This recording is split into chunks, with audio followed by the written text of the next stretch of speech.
En el marco del simposio, vamos a continuar con nuestra siguiente presentación. ¿Me confirman si puedo hacer la presentación de nuestro siguiente ponente? Sí, por favor. Perfecto. A continuación escucharemos al doctor Jorge Luis Buele León de la Universidad Tecnológica Indoamericana de Ecuador con la conferencia Buenas prácticas para la revisión abierta y el manejo de datos abiertos en revistas científicas. Previo a darle uso de la voz al doctor, voy a dar una presentación breve de su hoja de vida.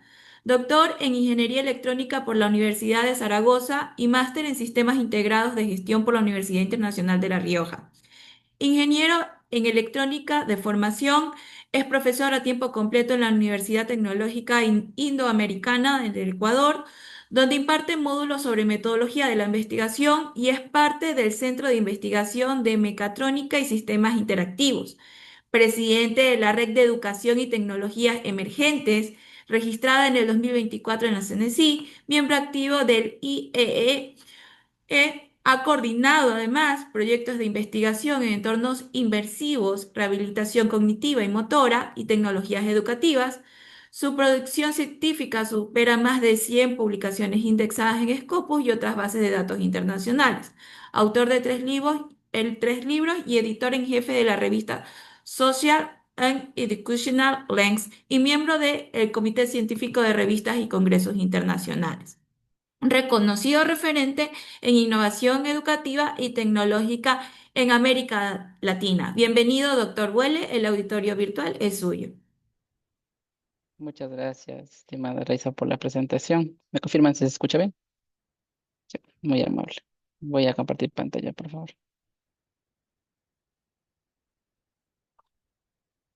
Mm,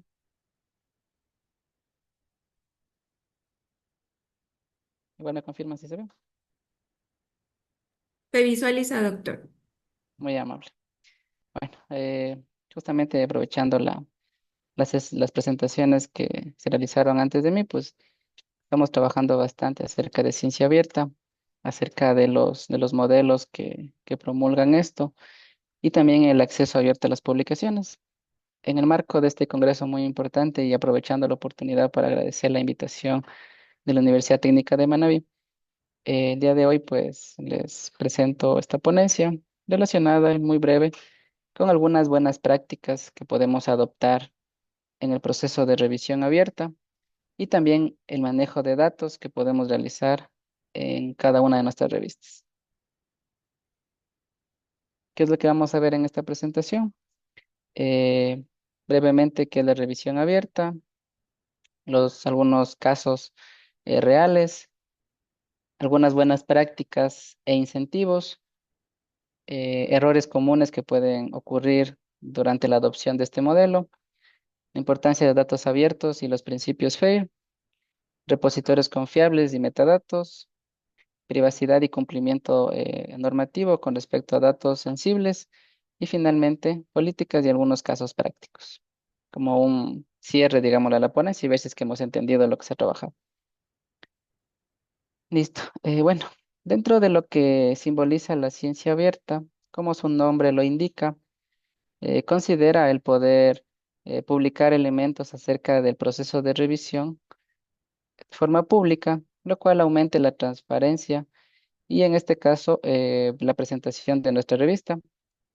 Em, Existe muchas veces la confusión de que existe un modelo único, sin embargo no es así, existen varias prácticas que nosotros podemos ir adoptando en cada una de nuestras revistas para que esto se cumpla adecuadamente. Y aquí tenemos cuatro diferentes formas. La primera, las identidades abiertas durante el proceso de revisión, es decir, que los revisores puedan, en este caso, firmar o colocar sus nombres en sus informes de revisión. Esto permite que tanto autores como lectores sepan quiénes fueron las personas que participaron en el proceso. Sabemos que hay revistas que actualmente lo hacen. Por ejemplo, la editorial Frontiers en cada una de sus revistas publica en línea quiénes fueron los revisores y quién fue el editor específico de ese artículo.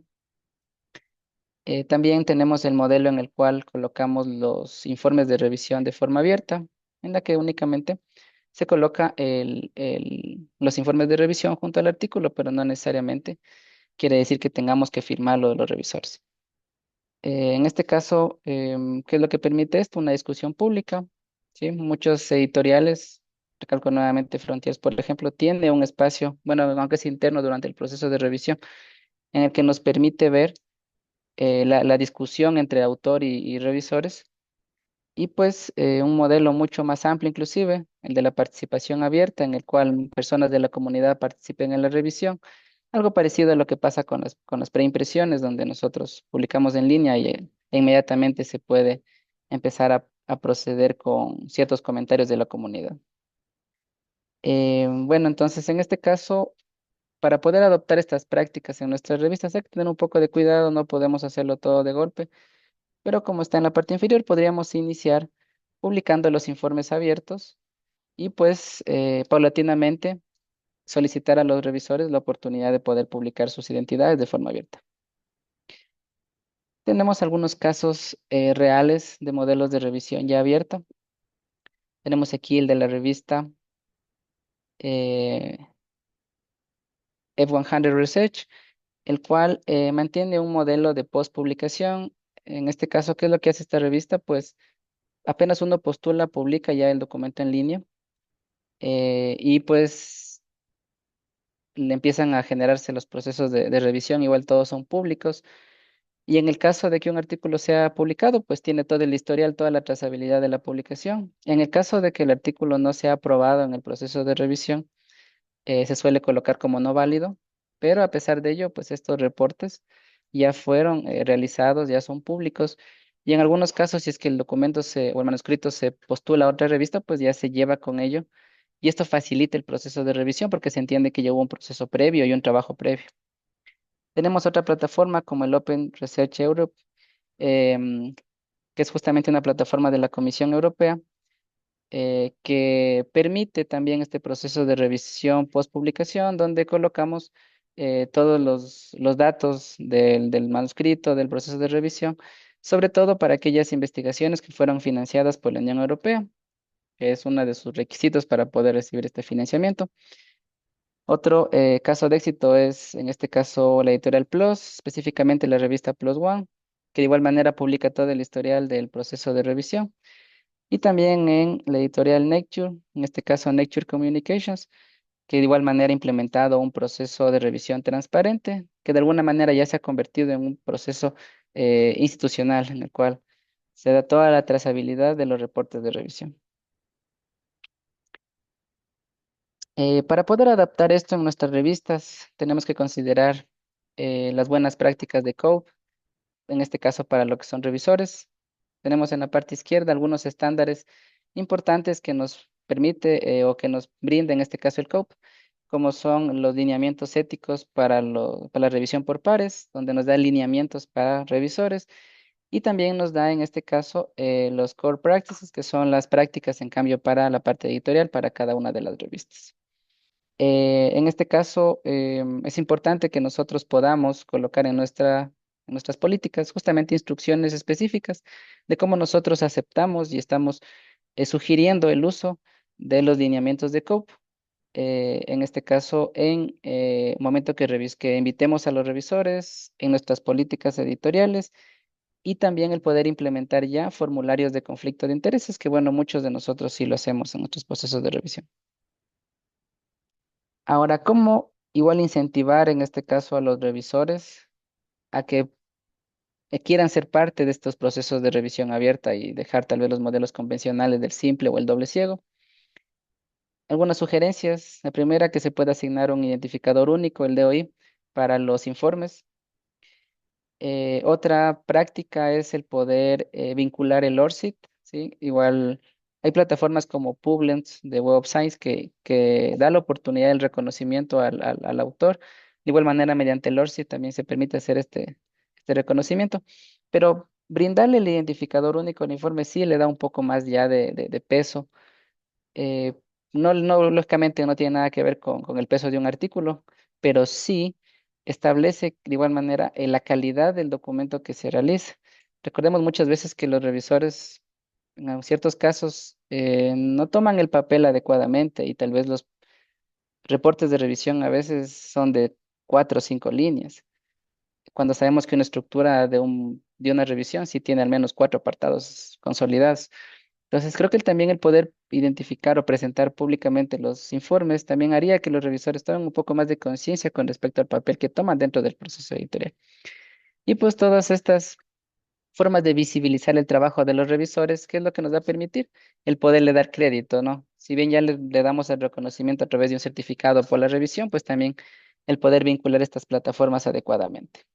Y debajo, pues, un ejemplo corto de cómo sería una política breve que podríamos incluir para justamente la asignación de esto, del DOI, del ORCID, como algo, como un reconocimiento profesional para cada uno de los revisores. Ahora, considerando que el modelo de revisión abierta no es muy común en las revistas, pues podríamos llegar a cometer algunos errores. El primero, forzar las identidades de los autores, perdón, de los revisores sin su consentimiento. Es por ello que se debe hacer una pregunta adecuada a través seguramente del formulario cuando se invite al revisor, explicarle cuál es el proceso y de esa manera pues él dé su consentimiento. Justamente como está en la derecha, es eso, ¿no? El hecho de que tanto el autor como los revisores no entiendan el modelo que nosotros estamos promoviendo. Entonces, lógicamente, como no lo entienden, pues posiblemente no lo gestionen adecuadamente o a su vez, una vez que el artículo se publique, tal vez exista algún tipo de molestia. Y pues también nosotros podríamos, en el caso de que los revisores decidan no firmar el reporte, podríamos publicar, pero no colocar datos personales. Y también cuando uno guarda un documento o publica un documento, siempre se guardan ciertos metadatos que debemos tener cuidado de que estén todos borrados para que exista anonimato adecuado en el caso de que el revisor así lo solicite. En este caso, pues una solución práctica para que esto no ocurra es que nosotros en el proceso de invitación al revisor ya coloquemos una plantilla donde se coloque justamente el consentimiento explícito de lo que se le solicita, de firmar el informe o de que su identidad se publique.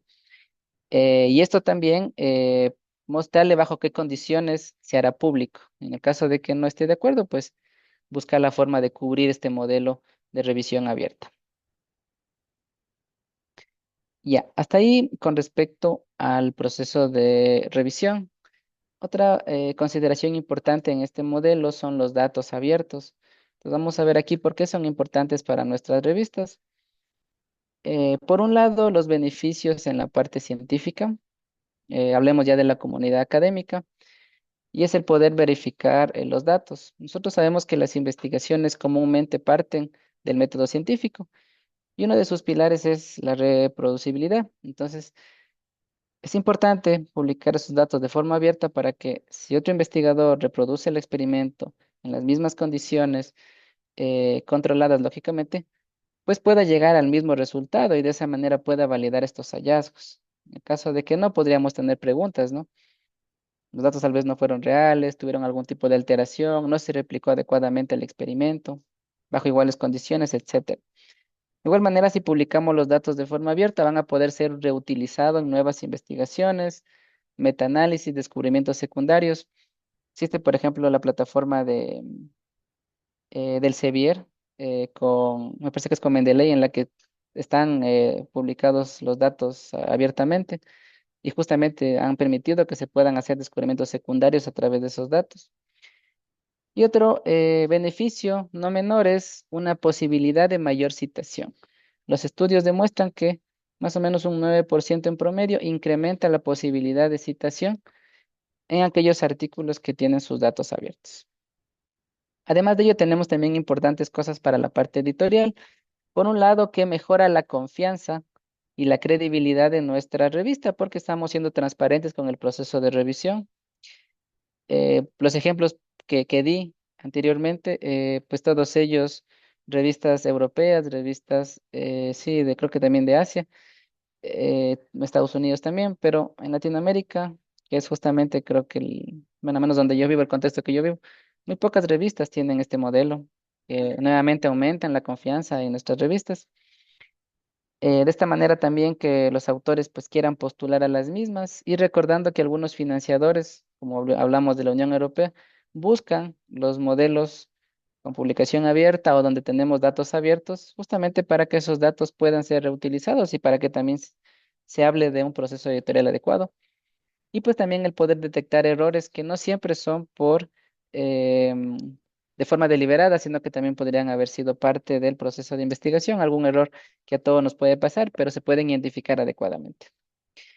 En este caso, ¿de qué manera nosotros podríamos apoyar a los datos abiertos en nuestras revistas? Pues colocar políticas obligatorias de datos abiertos, declaraciones de disponibilidad, que igual no siempre son obligatorias en las revistas, en algunas sí, en otras no, porque si tuviésemos políticas solo como sugerencias, que no tienen ciertas obligatoriedades, pues no harían que este proceso se cumpla adecuadamente. Para poder garantizar la calidad de estos datos, pues tenemos los principios FAIR. En este caso, la F de que, de que los datos sean encontrables, es decir, que estén, pues que tengan un identificador, en este caso único, que mantengan los metadatos adecuados para que puedan ser encontrados por los buscadores. No me meto mucho en metadatos porque no es la gestión que yo hago dentro de la revista, pero sabemos que son adecuados para poder tener un buen proceso editorial. La parte de accesibilidad, importante, identificar los protocolos abiertos que están estandarizados y de igual manera que estén en repositorios de acceso abierto, que sean interoperables, es decir, que tengan una estructura adecuada. Es por eso que nosotros podríamos también incluir matrices como sugerencia de cómo queremos que estos datos estén para que estén homologados y permitan que se puedan utilizar adecuadamente. Y finalmente que sean reusables y es por ello que deben incluir licencias que permitan justamente la reutilización. Tenemos licencias abiertas adecuadas para ello.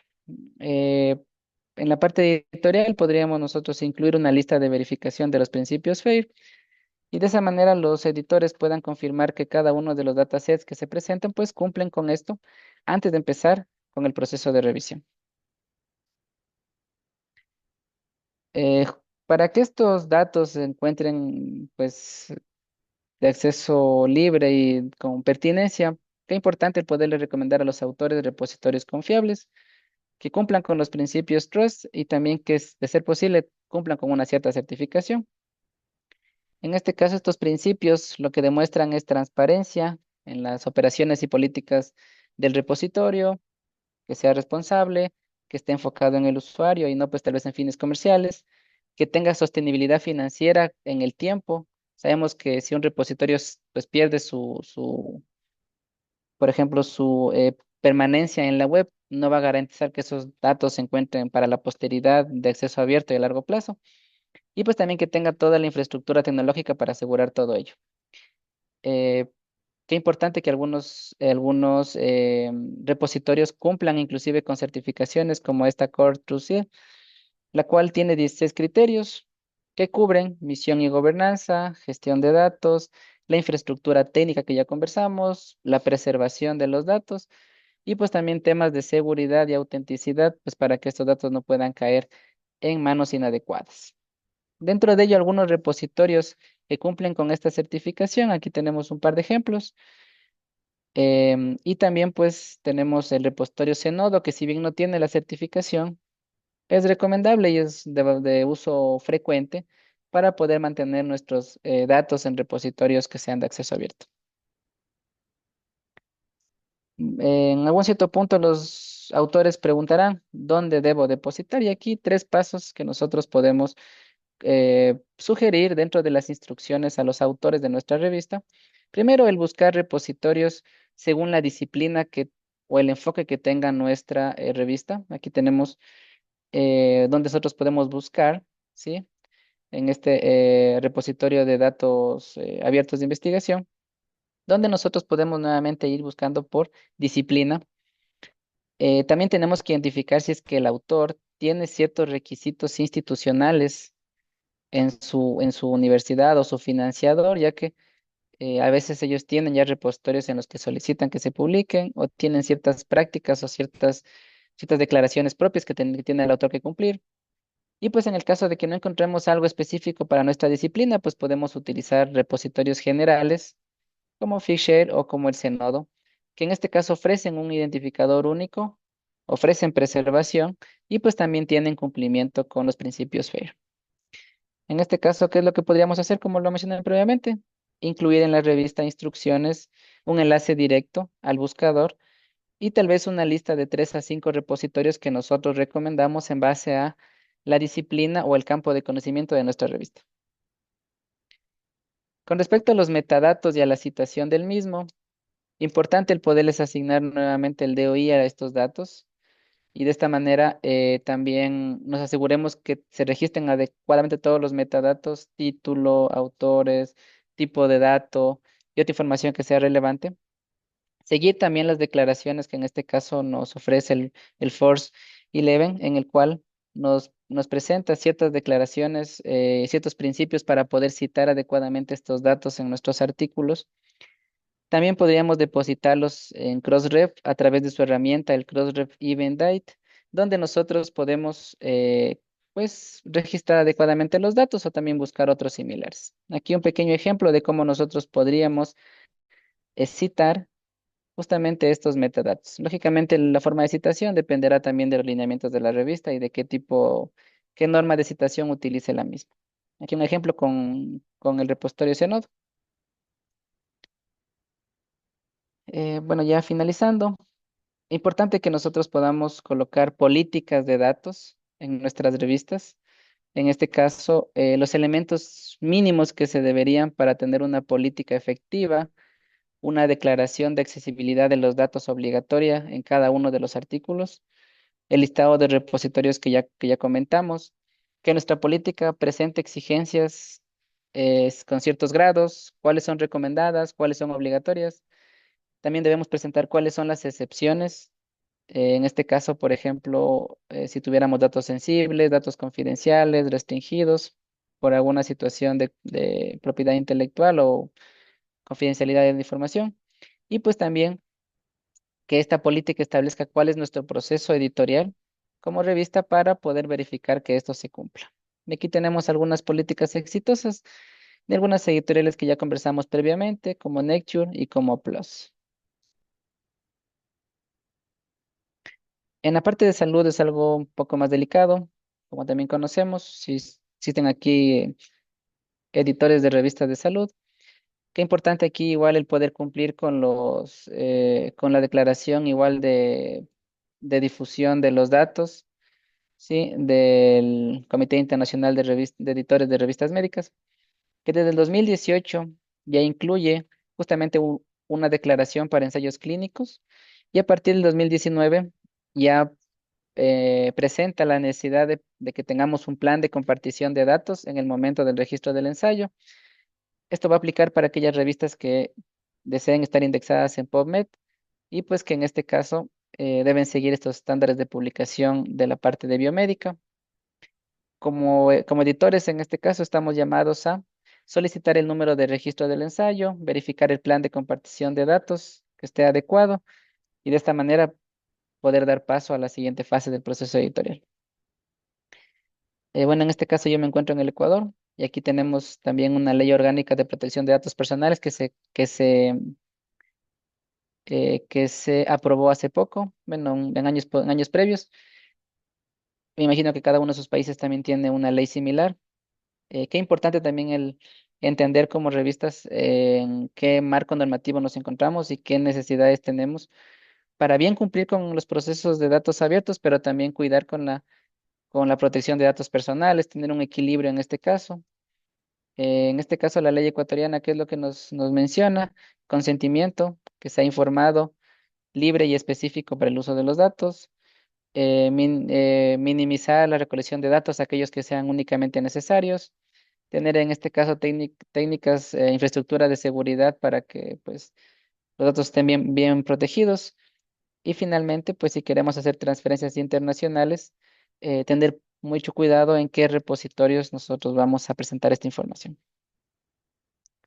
Algunas soluciones prácticas en el caso de datos sensibles, pues utilizar la anonimización o colocar seudónimos, repositorios de acceso controlado y nuevamente las declaraciones de accesibilidad de los datos que en este caso deben ser obligatorias. Aquí una pequeña plantilla de cómo nosotros podíamos declarar esto en nuestras revistas. De igual manera, al finalizar, si lo solicitan con mucho gusto, yo igual les puedo compartir las presentaciones.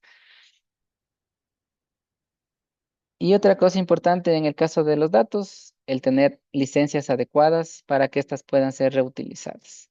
Existen licencias como la CC0 o también en este caso la licencia de Creative Commons, en este caso la de atribución, que nos permite tener en este caso reutilización total de los datos, ¿sí?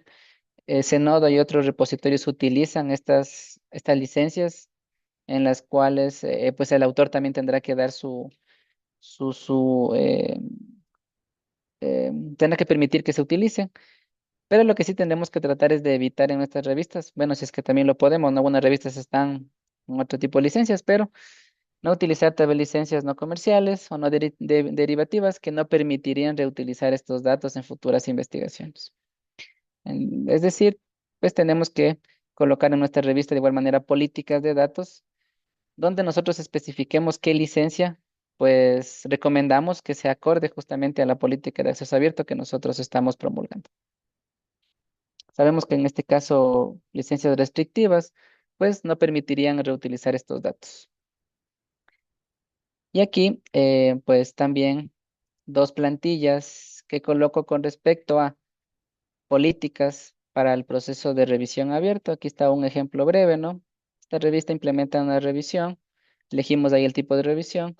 Los informes de revisión y si autoriza a la persona revisora su nombre, se publicarán junto con el artículo aceptado y recibirán un DOI para citación. Las personas revisoras deben reclamar conflicto de intereses según las directrices del COPE. El tono debe ser constructivo y profesional, la identidad de los revisores es opcional y se solicita explícitamente mediante consentimiento en el caso de que ellos deseen firmar los reportes. Para el caso de las políticas de datos, toda publicación en esta revista debe incluir una declaración de disponibilidad de datos. Se exige el depósito de datos subyacentes en repositorios confiables, referentemente con la certificación que habíamos visto, que tengan un DOI asignado, que tengan en este caso una licencia abierta, como les dijimos, la de CCO, datos que deben cumplir con los principios FAIR y algunas excepciones en el caso de razones éticas, legales o privacidad que sean claramente justificadas, identificando cómo pueden solicitarse los datos bajo acceso controlado, que es también una declaración bastante común en los artículos científicos hoy en día.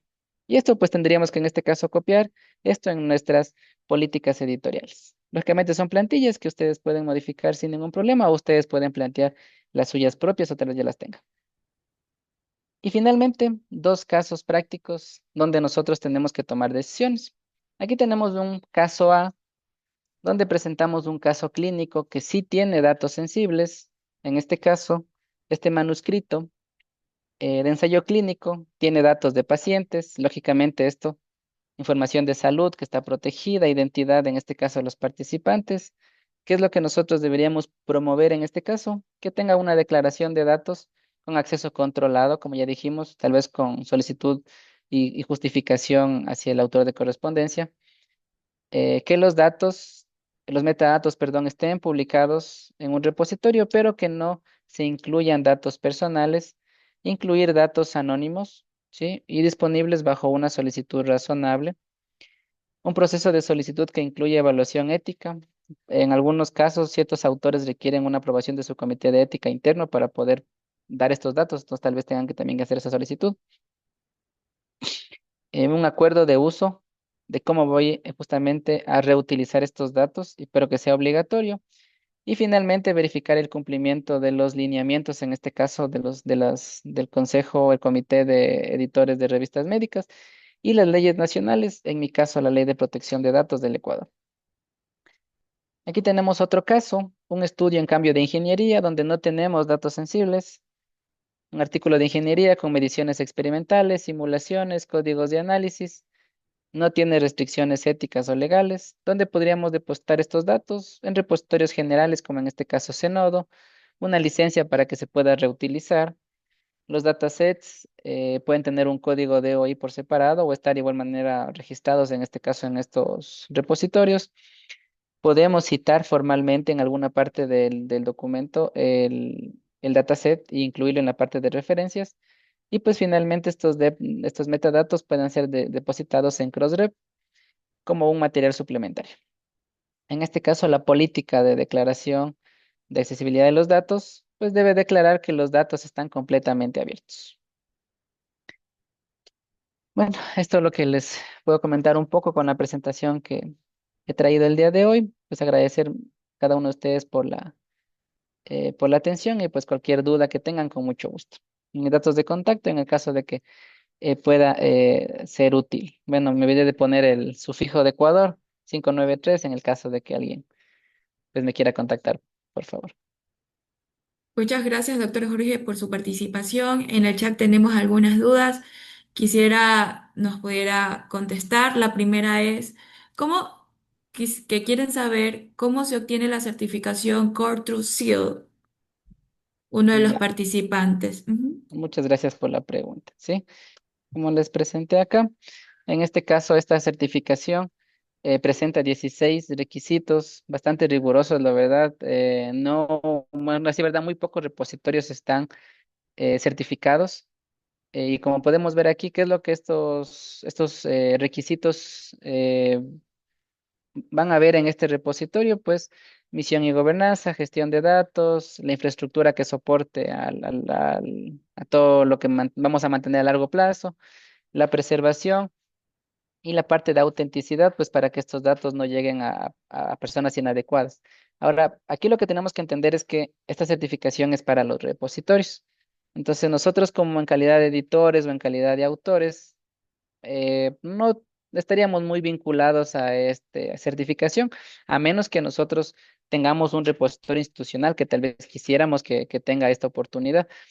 Ahora, ¿qué es lo que pasa? Los repositorios que ven en la parte inferior que yo traje como ejemplo, los dos primeros son de Estados Unidos y pues Zenodo que es europeo.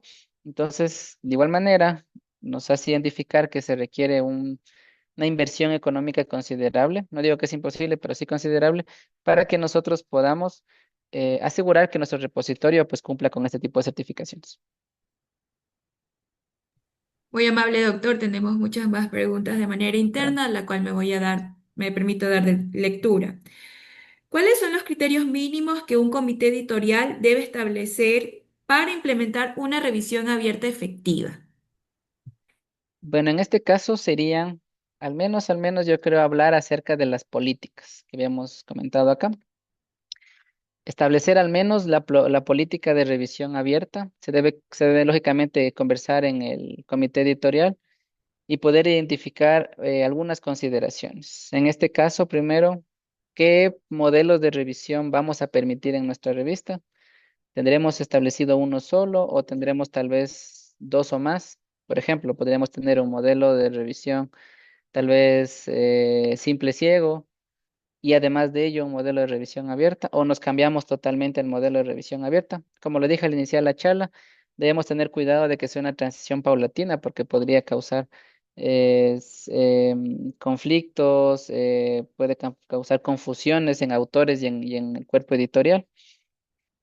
Y una vez que haga esto, pues lo que dice la política, el poder empezar a implementar al menos los informes de revisión que estén publicados juntamente con el artículo, una vez que el artículo se apruebe.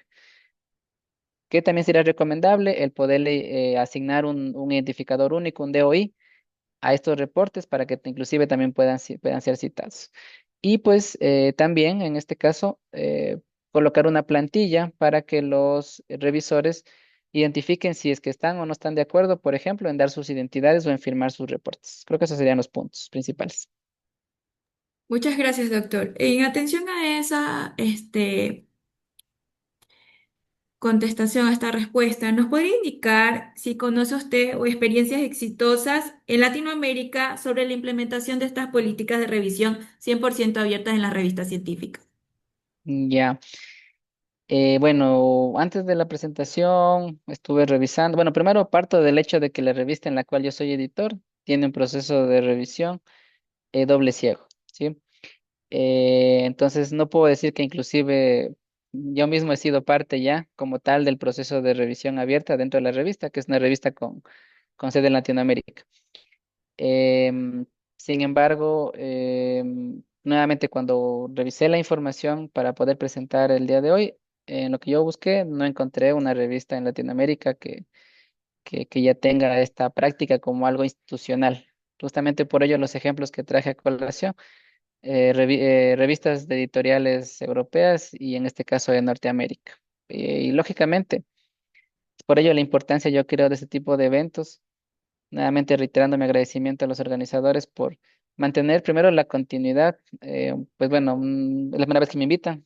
Tuve que revisar las ediciones anteriores y vi justamente la trazabilidad de este evento. Y qué importante que nosotros pues hablemos de esto como editores y qué importante en este caso, igual vi las ponencias que existen para el día de hoy y mañana. Mucho se habla sobre ciencia abierta y estoy seguro que esto va a ser un punto de cambio para que empecemos a hacer nuevamente cambios, valga la redundancia, en nuestros procesos editoriales. Muchas gracias, doctor Jorge, por su excelente participación. Nos trae varias interrogantes de esta implementación hacia el camino de la ciencia abierta en las revistas latinoamericanas. Estamos muy agradecidos como Universidad Técnica de Manabí por su participación y colaborarnos en este sexto simposio internacional. Doctora Muchas Adriana. gracias. Sí, muchas Muchas gracias, gracias nuevamente Jorge. por la invitación. Perdón. Muchas gracias, Jorge, por tu participación. Agradezco tu apoyo. Por supuesto, felicitarte por tu excelente presentación. Y bueno, igual te solicito a ti la posibilidad de que nos hagas llegar tus presentación para hacérsela llegar al resto de la comunidad que nos acompaña. Sí, con mucho gusto. Agradecida de Yo todo les, corazón. Ya. les enviaré por correo. Muchas gracias de igual manera a la doctora Adriana, que fue quien gentilmente me invitó. Pues a los organizadores, pues danos un espacio y pues siempre nosotros abiertos igual para poder colaborar en lo que se requiera. De igual manera, realmente estoy dictando clases, así que me tengo que desconectar, pero pude hacerme un espacio y pues muy agradecido con todos. Que tengan una excelente jornada y un fuerte abrazo para cada uno.